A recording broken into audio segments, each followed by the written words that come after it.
Yes, we don't need it. What is interesting here is why is only this happening on the left and not the right? That's all we need to know. There's absolutely no cognitive... What about Melissa Hortman that we just talked about? You want to talk about Melissa Hortman? Did you know her name before it happened? None of us did. None of us were spending every single day talking about Mrs. Hortman. I never heard of her until after she died. She doesn't matter?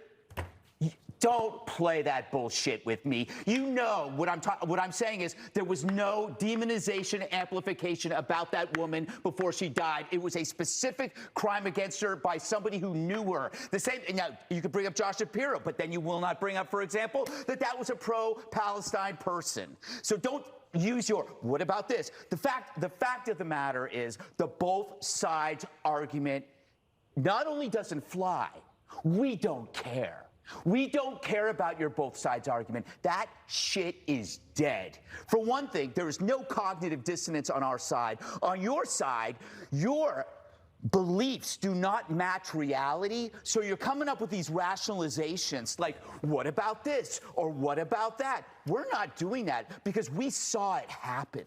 We saw a young, bright man assassinated, and we know who did it. We are not coming up with rationalizations. We are calm, we are honest, and we are resolute. We're not defensive, and I understand the defensiveness. I understand why people are saying, what about this and what about this? Because if you have to face the underlying fact to this, your life is going to fall apart because you're going to realize you're not the good guys. If you sat around and you defended the mutilation of children, you're not the good guys. If you sat 600, 700 cases of harassment against Republicans and you said, but what about this? What about this? And then you see this murder after calling somebody a fascist, you realize maybe I'm not the good guy. That is a hell of a realization to deal with. So therefore, you have to grasp at rationalizations.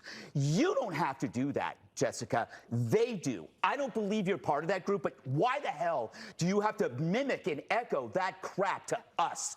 He was a patsy. That guy was a patsy. He was under the hypnotic spell of a direct-to-consumer nihilism, the trans cult, and you know that. If you can decide that biology is false, you can agree that murder is okay and that humanity is expendable. How you cannot see that alone and see that for what the evil it is without having to attach all of these other things is beyond me. I just want to be clear, and I want to let people speak. I in no way intended at all to minimize what happened to Charlie. I was horrified by it. I have not been on the five but since the two sides argument, well, it's like pig Latin to a duck. No. All that I was saying is could we have all of the information before you just say they did this? Because that is a broad brush to paint with this. And this kid Let's have a conversation. No. Charlie had a conversation. He got shot. Look, I'm sorry, Jessica. I'm sorry. I'm sorry. You weren't here for a week. You came in here and it's cold. And I'm sorry, but this is a story that is immune to news cycles. It's immune to rationalizations. It's immune to bias. This thing is with us for good. And we all have to deal with that. So that means we can't live by the same arguments that you might be reading about relativism among the media. We can't deal with those stories. It doesn't matter. The media is dead to us on this story. They built this thing up. We're dealing with it. We're going to act. We don't care what the whataboutism is anymore. That shit's dead. Sorry. For the swearing as well. I apologize to the American public. I'm going to shut up for the rest of the show.